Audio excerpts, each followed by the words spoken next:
কি গো বুড়া ডার্লিং, চাঁদের মতো এত সুন্দর মুখটাকে বান্দরের মতো করে রাখছো কেন? বেডারা ওয়াইফাই লাইন কাটতে দিছে। কেন কয় মাস ধরে ওয়াইফাই বিল দাও না যে ওরা লাইন কেটে দিল? 4 মাস ধরে দেই না। 4 মাস ধরে দাও না? তাহলে তো কাটবেই। কেন প্রতি মাসের বিল প্রতি মাসে দেওয়া যায় না? জমা রাখছো কেন? আমি বিল দিমু কে? তোমার লগে মোবাইলে কথা কই, তুমি বিল দিবা? কি হইছে? এনে ডরানের কি আছে? না ডরাই না, তোমার কথা শুনে অবাক হলাম। এত অবাক হওয়ার কোনো কারণ নাই। টাকা শেষ, টাকা পাঠাইও। এই শুধু তোই একটা কথাই জানলা, টাকা টাকা টাকা টাকা পাঠাও, টাকা পাঠাও, টাকা লাগবে, টাকা দিয়ে করব, টাকা দিয়ে সেই করবে। কোনোদিনও তো কোনো প্রেমের কথা বলো নাই, ভালোবাসার কথা বলো নাই, আবেগের কথা বলো নাই। টাকা ছাড়া, টাকা ছাড়া কি তোমার মুখে কোনো ভালো কথা নাই? বলা যায় না ভালো কথা? কি করমু? টাকার কথা কইতাম না তো ভালোবাসার কথা কমু? তুমি তো গেছো ওই টাকা কামাই করতা। ভালোবাসার কথা কইয়া সময়টা ফাও নষ্ট করমু?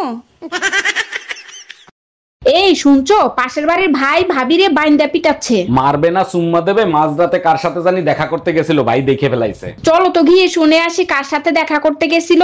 তুমি যাও, আমি যাব না, আমারও দেখে ফেলছে।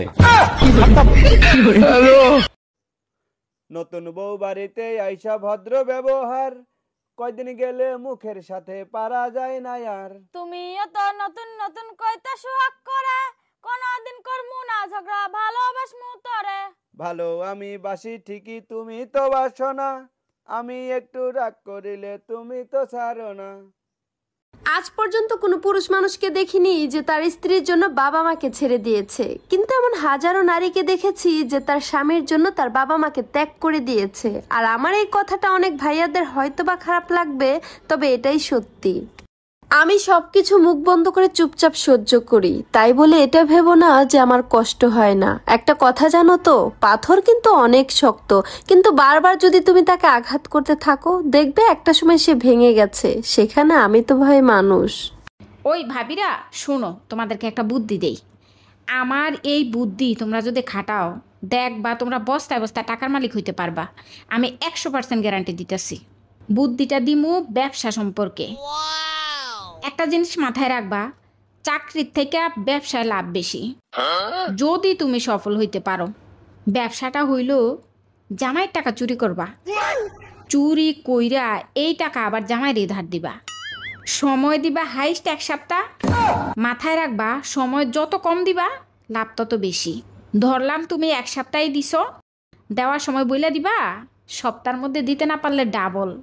দেখবা বেটা জীবনও দিতার তো না 1 সপ্তাহের মধ্যে। শুনো, আমি নিজে এই ব্যবসা কইরা চট্টগ্রামে 3টা বাড়ির মালিক, সামনে আসা আছে ঢাকা বাড়ি করমু।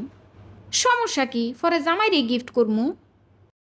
বিড়ি খাওয়ার নেশা লাগছে, 10টা টাকা দাও না, আজকে একটা খামু মাগার কাল থেকে খামু না। মিছা কথা কেন কও তোমরা তো বেহায়া, বিয়ার দিনে বিড়ি খাইছো সার দোকানে যায়া। বিয়ার দিন তোমাগো বাড়ি গেছি 10টা বাজে, খাওয়া দাওয়ার পরে একটু নেশা লাইগা গেছে।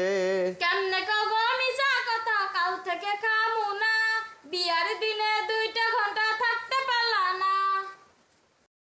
তোমাগো বাড়িতে গেছি দেখতে ভাইয়ের বউ, বসতে তো দিল না, কিছু খাইতে দেয় নাই কেউ। কেমনে তোমায় বসতে দেব, গেছো খালি হাতে, শ্বশুর বাড়ি গেলে কিছু না লাগে সাথে। কত নিচি আপেল কমলা মিষ্টি বেদানা, নতুন নতুন নেওয়া লাগে পুরান হইলে না। তাইলে তুমি আমগো বাড়ির বদনাম করবা না, নতুন নতুন খাইতে দিছে এখন দিব না। কিছু শাশুড়ি আছে সারাদিন খাইবো লইবো ঘুরবো ফিরবো সব ঠিক আছে, কিন্তু যখনই তার পোলাই অফিস থেকে বাসায় আসবো, ও মা তার হাতে ব্যথা, কোমর ব্যথা, মাজায় ব্যথা, হাঁটু ব্যথা, আরো যে কত অসুখ বাইরেইব। স্ত্রী মারা গেলে সন্তান মানুষ করার জন্য দাদি, নানি, খালা, ফুপু কতজনকে লাগে, কিন্তু স্বামী মারা গেলে সন্তান যতগুলোই হোক না কেন তাদের মানুষ করার জন্য মা একাই যথেষ্ট। মেয়েরা মনে করে যে আমার বাবার থেকেও হয়তোবা আমার স্বামী আমাকে বেশি ভালোবাসবে, কিন্তু আসলে সেটা কোনোদিনও সম্ভব না, কারণ বাবাই একমাত্র মানুষ যে কিনা নিজে ছেঁড়া জামা পরে তার মেয়েকে রাজকুমারীর মতন বড় করে। আর বাবার মতো ভালো এই পৃথিবীতে আর কেউ কোনোদিনও বাসতে পারবে না। তোমার কাছে আমার গুরুত্ব কতটা সেটা আমি বুঝে গেছি, তাই তো তোমার থেকে আমি অনেক দূরে সরে এসেছি। আর ভুলটা হয়তো বা আমারই ছিল, কারণ তোমাকে খুশি করতে গিয়ে আমি নিজেই ধ্বংস হয়ে গেছি।